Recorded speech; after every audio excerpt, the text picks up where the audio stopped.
Halo, Assalamualaikum warahmatullahi wabarakatuh.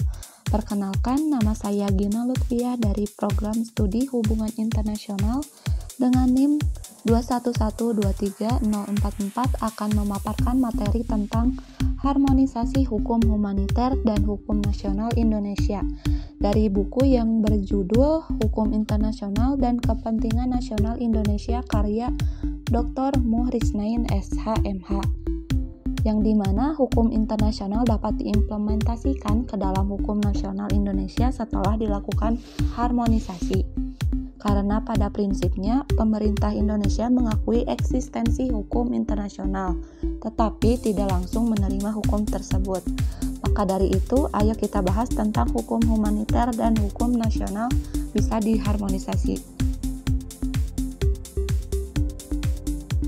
Menurut kajian Komite Palang Merah Internasional atau International Committee of Red Cross, hukum humaniter internasional adalah seperangkat ketentuan hukum yang dibentuk untuk alasan kemanusiaan, untuk membatasi akibat dari konflik bersenjata. HHI melindungi orang yang tidak berpartisipasi dalam peperangan dan membatasi cara dan penggunaan metode berperang. Dalam istilah lain, hukum humaniter internasional dikenal pula dengan istilah hukum perang, atau yang disebut juga law of war, atau hukum tentang konflik bersenjata. Kehadiran hukum humaniter dalam mengatur konflik bersenjata tidak dimaksudkan untuk melarang perang, atau untuk mengadakan undang-undang yang menentukan permainan perang. Tetapi hukum humaniter hadir dengan alasan-alasan kemanusiaan bertujuan mengurangi atau membatasi penderitaan individu-individu dan untuk membatasi wilayah di mana keluasan konflik bersenjata diperbolehkan. Dengan alasan-alasan ini, kadang-kadang hukum humaniter disebut sebagai peraturan tentang perang berperi kemanusiaan. Hukum humaniter mencoba untuk mengatur agar suatu perang dapat dilakukan dengan lebih memperhatikan prinsip-prinsip kemanusiaan.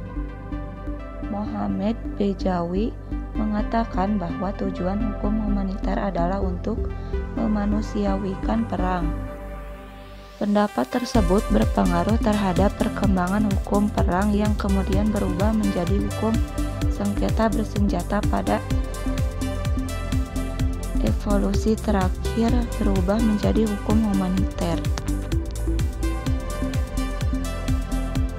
Problematika regulasi penggunaan lambang palang merah dalam kebijakan legislasi di Indonesia merupakan kebijakan untuk mengharmoniskan Konvensi Jenewa tahun 1947 dalam hukum nasional Indonesia dan upaya memenuhi kebutuhan hukum negara dan masyarakat terkait penggunaan lambang.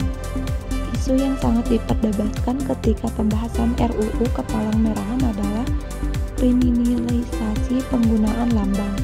Rancangan UU ini menghendaki agar perbuatan penggunaan lambang selain organisasi yang memiliki otoritas yang diakui dalam Konvensi Jenewa tahun 1947 dan instrumen hukum humaniter lainnya adalah perbuatan pidana. Nah, itu dia penjelasan singkat mengenai harmonisasi hukum humaniter dan hukum nasional.